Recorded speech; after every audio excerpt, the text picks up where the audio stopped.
அன்பார்ந்த மாணவர்களே, நாம் இன்று திண்மங்களின் மேற்பரப்பின் பரப்பளவு பற்றி நோக்குவோம். திண்மங்களின் மேற்பரப்பின் பரப்பளவு பற்றி நீங்கள் கடந்த வகுப்புகளில் சதுரமுகியின் மேற்பரப்பளவு, கனவுருவின் மேற்பரப்பளவு, நான்முகியின் மேற்பரப்பளவு போன்றவற்றை பார்த்திருப்பீர்கள். சதுரமுகி என்பது 6 முகங்கள் கொண்டது. அனைத்து முகங்களும் சதுரமான சமனான முகங்களாக இருக்கும். ஆகவே ஒரு சதுரமுகியின் முகத்தை கண்டீர்கள் என்றால் பரப்பளவை ஏனைய 6 முகங்களுக்கும் பெருக்கிவிட்டால் 6ஆல் அதை பெருக்கினால் அதில் மேற்பரப்பளவு வரும். ஆகவே தரம் 11இல் நாம் இந்த மேற்பரப்பளவு படிக்கும்போது 3 உருவங்களின் திண்மங்களின் மேற்பரப்பளவு பற்றி நோக்குவோம். முதலாவதாக செங்கூம்பகம், அடுத்தது செங்கூம்பு, கோலம். செங்கூம்பகம், செங்கூம்பு இரண்டும் நம்ம குழம்பிக்க கூடாது. செங்கூம்பகம் என்றால் அடி ஏதாவது ஒரு தளவுருவ அடியாகவும் முக்கோண முகங்களை மேல் கும்ப வடியில முக்கோண முகங்களை கொண்டிருக்கும். ஆனா இந்தியில நம்ம இந்த ஓயல்ல பார்க்க போறது என்னென்றால் அடி சதுரமாக உள்ள செங்கூம்பகத்தை மாத்திரமே நோக்குவோம். அடுத்தது செங்கூம்பு, கோலம். இந்த காணொலியில நம்ம செங்கூம்பகத்தை பற்றி நோக்குவோமானால் செங்கூம்பகத்தை பற்றி பார்ப்போம். செங்கூம்பகத்துல படத்தை வரைகிறோம் பாருங்க.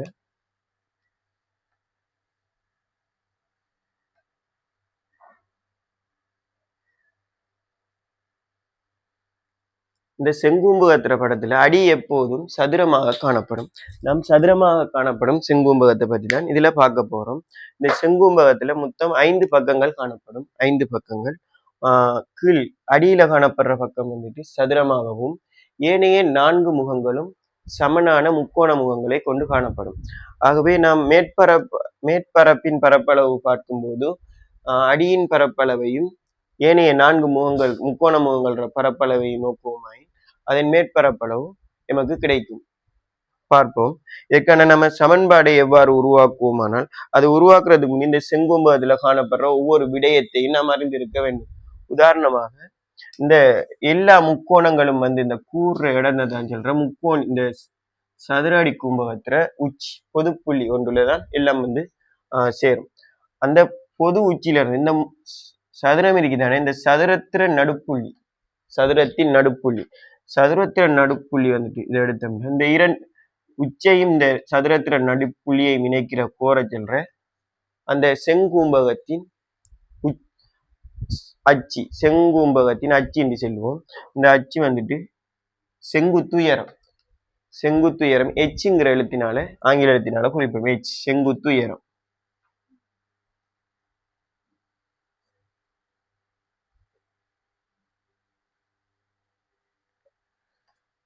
அடுத்த விஷயம் இந்த ஏங்கிற ஆங்கில எழுத்தால இந்த ஒரு பக்க நீளத்தை சதுரத்திர ஒரு பக்க நீளத்தை குறிப்போம். சதுரத்திர ஒரு பக்க நீளம் ஏ. அடுத்து நம்ம இப்ப சதுரத்திர பரப்பளவை காண்றா நீளம் தர அகலம். சதுரத்திர எல்லா பக்கங்களும் சமனாக காணப்படும். அப்போ ஒரு பக்க நீளம் தந்தாலே சதுரத்திர பரப்பளவை காணலாம்.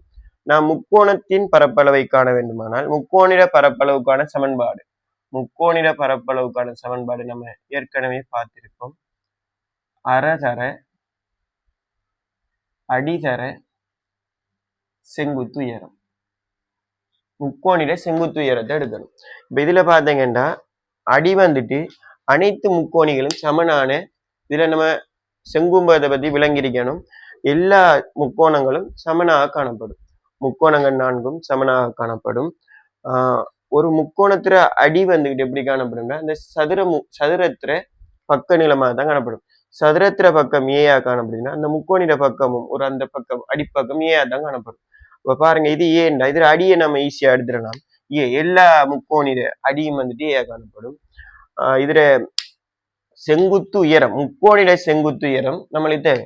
இது இங்க இருந்து இந்த முக்கோணிக்கு செங்குத்து அடிக்கணும்டா இவ்விடத்தை உருவாகிறதுதான் முக்கோணிட செங்குத்து உயரம். இந்த முக்கோணிட செங்குத்து உயரத்தை எல்லுங்கிற எழுத்தால குறிப்போம். எல். இது சாய்ந்த விளிம்புகள். முக்கோணியின் இந்த செங்கூம்பகத்துல சாய் விளிம்புகள், 4 சாய் விளிம்புகள் காணப்படும். சாய் விளிம்பு. அப்ப இதுல நோக்குவோமானால் இது பொது உச்சி, பொது புள்ளி ஒன்று காணப்படும். ஆகவே நாம் இந்த செங்கூம்பகத்தின் மேற்பரப்பின் பரப்பளவு காண வேண்டுமெனின் பிள்ளைகளே இந்த செங்கூம்பகத்தை பற்றி நம்ம அறிந்திருக்க வேண்டும். செங்கூம்பகத்தை பற்றி அறிந்திருந்தால்தான் செங்கூம்பகத்தின் மேற்பரப்பின் பரப்பளவை இலகுவாக நாம் செய்து கொள்ளலாம். பார்ப்போம்.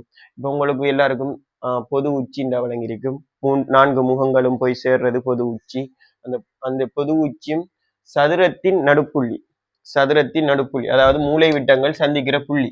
இந்த புள்ளி தான் இந்த புள்ளியை இந்த பொது உச்சியை இணைக்கும் கோடு செங்குத்து உயரம். அது யார செங்குத்து உயரம்? இந்த செங்கூம்பகத்திர செங்குத்து உயரம்.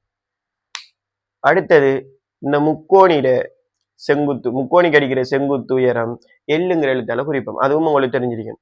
அடுத்தது பக்கம் எல்லாம் சமனாக காணப்படும் சதுரம் என்பதனால். அடுத்தது 4 சாய் விளிம்புகள் காணப்படும். இவ்வளவும் செங்கும்பகத்தை பற்றி தெரிந்திருந்தால் அடுத்தது நம்ம இதுல சமன்பாடு எவ்வாறு உருவாகுதுன்னு பார்ப்போம். இப்ப நம்ம ஒரு மேற்பரப்பின் பரப்பளவு தேவைன்றால் என்னென்ன பரப்பளவு கூட்டின வரும்னு பார்த்தோம்னா 5 முகங்கள் இருக்கு. சதுரத்திர பரப்பளவையும்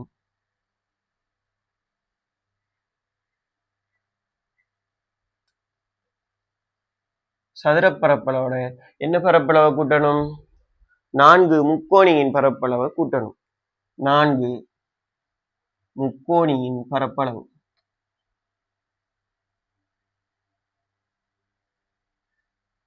சரி, சதுர பரப்பளவை பார்த்தமாயின் சதுரத்திர நீளம் தர அகலம், சதுரத்தின் நீளம் அகலம் எல்லாம் அதே காணப்படும். பருமனில் சமனாக காணப்படும். நீள அகலம் எல்லாம் சமனாக காணப்படும்.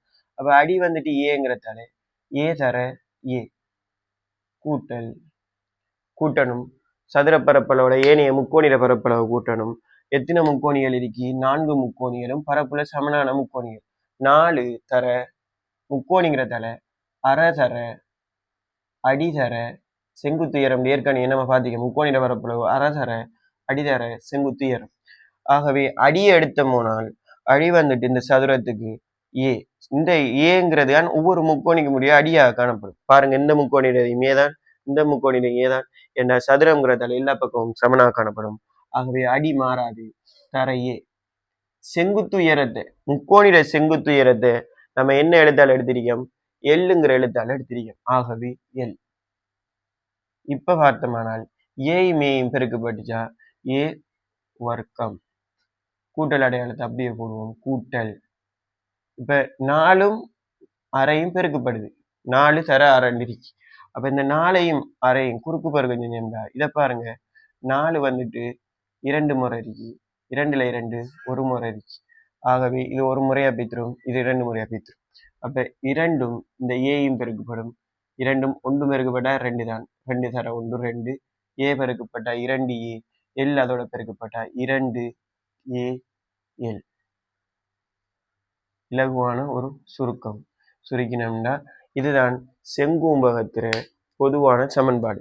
இதை வச்சுதான் நம்ம அனைத்து கேள்விகளும், இந்த ஓயலுக்கு வர அனைத்து கேள்விகளும் செங்கூம்பகத்தை தொடர்பான கேள்விகள் வந்துச்சுன்னா ஏ வர்க்கம் சக 2AL என்கிற இந்த ஒரு ஏ வர்க்கம் சக 2ALங்கிற சமன்பாடை வச்சுதான் செய்ய போறோம். இதுதான் செங்கூம்பகத்திர மேற்பரப்பின் பரப்பளவு காணுவதற்கான பொதுவான ஒரு சமன்பாடு. செங்கூம்பகத்திர மேற்பரப்பின்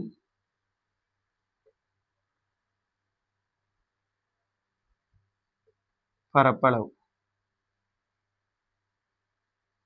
ஆகவே நாம் இப்பொழுது செங்கூம்பகத்தின் மேற்பரப்பின் பரப்பளவு தொடர்பான சமன்பாட்டை பெற்றுள்ளோம். ஏ வர்க்கம் பிளஸ் 2AL என்கிற சமன்பாட்டை எடுத்துக்கணும். இதுல நம்ம எல்லாம் ஏ என்ற என்ன?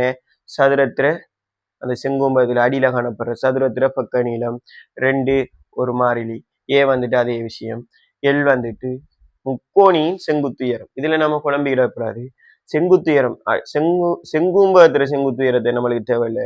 இதுக்கு நம்மளுக்கு தேவையானது முக்கோணியின் செங்குத்துயரம் தான் நம்மளுக்கு தேவை. முக்கோணியின் செங்குத்துயரத்தை எடுத்தோம்னா சரி பார்ப்போம். இப்ப நாம வந்துட்டு இதுல எச்சுங்கிறது நம்மளுக்கு தேவையில்லை. ஆனா சில கேள்விகள் செய்யும் போது எச்சை தந்து போட்டு எல்ல தராமலும் ஏ தராம அப்படின்னு மாறி மாறி கேள்விகள் வரலாம். அதை எப்படி பாக்குறேன்னு நம்ம பயிற்சியில பார்ப்போம்.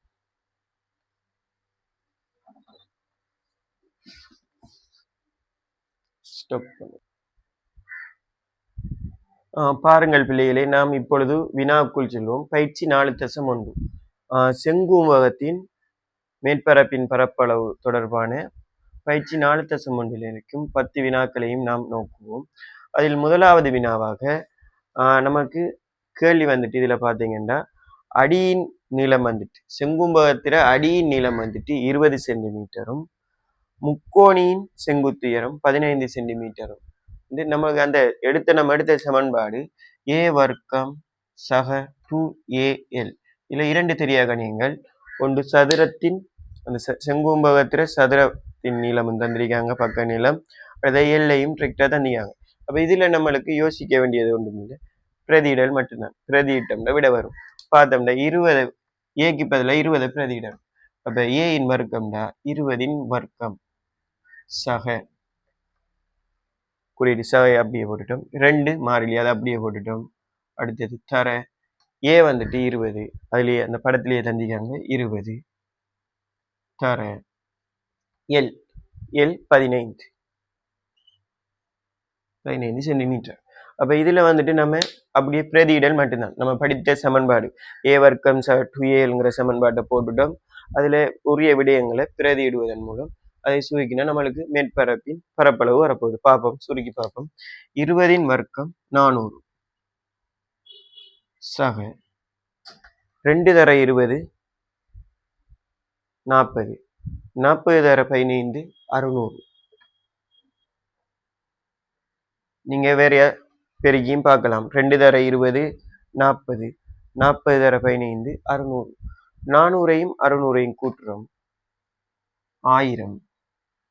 பரப்பளவு அலக போடணும் சென்டிமீட்டர், பரப்பளவு என்பதனால் சென்டிமீட்டர் வர்க்கம். இப்போ முதலாவதுக்கான வினா வந்துட்டு 1000 சென்டிமீட்டர் வர்க்கம். அப்போ நம்ம பார்த்துட்டோம் ஏ வர்க்கம் 2ALங்கிற சமன்பாட்டை போடுறோம். 20 வர்க்கம் சக 2 தர 20 15 பிரதியிட்டத்துக்கு பிறகு சுருக்கி விடை எடுக்கம் 1000 சென்டிமீட்டர் வர்க்கம் என்று விடை எழுத வேண்டும். சரி, பாருங்கள் மாணவர்களே, நாம் இரண்டாவது வினாவுக்குள் நுழைவோம். இரண்டாவது வினா நம்மளுக்கு படம் தரவில்லை, வசன கேள்வியாக தந்திருக்கிறார்கள். நாம் வினாவை பார்த்தோமானால் சதுர அடியின் ஒரு பக்கத்தின் நீளம். அப்ப நம்ம இதுல நம்மளுக்கு செங்கும்பகத்துல மேற்பரப்பளவுண்டா ஃபர்ஸ்ட் வாட்சிக்குள்ளே நம்ம தரவுகளை வகை குறிக்கணும். என்னென்ன தந்திருக்காங்க இப்ப பார்த்தோம்னா ஒரு சதுர அடியின் ஒரு பக்கத்தின் நீளம். அப்ப சதுர அடிண்டா பாருங்க, சதுர அடி வந்துட்டு என்ன எழுத்தால குறிக்கும்? ஏங்கிற எழுத்தால. ஆகவே ஏ சமன் 8 சென்டிமீட்டரா. சதுர அடியின் ஒரு பக்கத்தின் நீளம் 8 சென்டிமீட்டராக உள்ள செங்கூம்பகம் ஒன்றின் ஒரு முக்கோண மேற்பரப்பின் செங்குத்துயரம் 20 சென்டிமீட்டர் எனின் கூம்பகத்தின் மேற்பரப்பின் பரப்பளவை காணட்டாம். அப்ப ஏன் தந்திருக்காங்க. அடுத்த விஷயம் முக்கோண மேற்பரப்பின் செங்குத்துயரம். அப்ப இதுல எந்த செங்குத்துயரத்தை எச்ச குறிப்பிடுறாங்களா எல்லை குறிப்பிடுறாங்களா? முக்கோண முகத்தின் செங்குத்துயரம் என்பது எல்லைத்தான் குறிப்பிடுவாங்க. ஏண்டா இது வந்துட்டு செங்கூம்பகத்தின் செங்குத்துயரம். ஆகவே எல்லையை அவங்க தாராங்க. எல் சமன் முக்கோண முகத்தின் செங்குத்துயரம் 20 சென்டிமீட்டரா. அப்ப இந்த செங்கூம்பகத்தின் மேற்பரப்பின் பரப்பளவை காணுங்கன்னு சொல்லிக்காங்க. அப்ப இந்த செங்கும்பகத்தின் மேற்பரப்பின் பரப்பளவை காணணும்டா நம்மளுக்கு பொதுவான ஒரு சமன்பாடு எடுத்திருந்தோம். செங்கூம்பகத்துல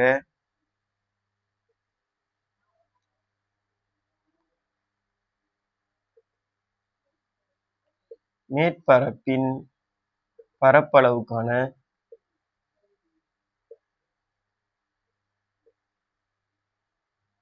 சமன்பாடு எடுத்திருந்தோம். என்ன இந்த மாணவர்கள் எடுத்திருந்தோம்? ஏ வர்க்கம் சக 2AL ஒரு பொதுவான சமன்பாட்டை நாம எடுத்திருந்தோம்.